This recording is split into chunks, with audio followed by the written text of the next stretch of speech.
جادو، معجزه و یا هم بخت و طالع، القابی که مربیان و تماشاچیان مسابقات رایابی و جام جهانی سال 2011 برای تیم افغانستان داده‌اند. اما این بار هیچ یک از اینها افغانستان را برای مغلوب شدن بر حریف کاناداییش یاری نرساند. تیم کرکت کانادا با خارج کردن 6 بازیکن افغان و در 48 مرحله توانست تیم افغانستان را شکست بدهد.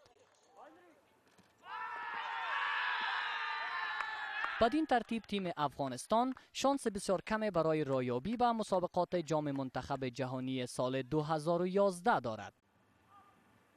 اما حریف کاناداییش که فعلا در صدر جدول مسابقات با بیش از 5 برد قرار دارد، در دقایق اول مسابقه توانست چند بازیکن برتر تیم افغانستان را از صحنه خارج کند تا بازی را برای حریفش مشکل تر بسازد.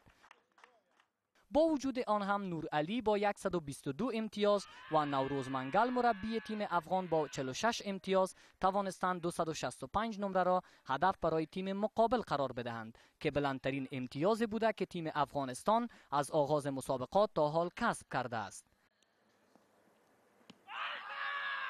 الله‌داد نوری، یک تن از مسئولین تیم کرکت افغانستان، دلیل باختشان را قوی و مسلکی بودن بازیکنان تیم جانب مقابل می‌داند. اونا مقصد از نگاه اقتصاد، از نگاه وسایل، از نگاه تمرینات، از نگاه میدان ها، از نگاهی که تقریبا چند وقت از افغانستان تقریبا 2013 سال میشه، از او تقریبا 40-50 سال میشه کرکت میکنه و پیش از این در جام جهانی بودن.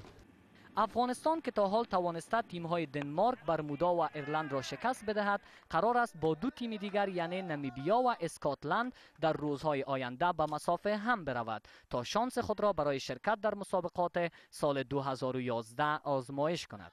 اما برای تیمی که فقط یک دهه سابقه ورزش در بازی کرکت دارد، رویارویی با تیم‌های قوی و با سابقه چندین ساله کار دشوار خواهد بود، مگر اینکه باز هم بخت و طالع تیم همراهی کند. طاهر قادری، BBC، جوهانسبرگ.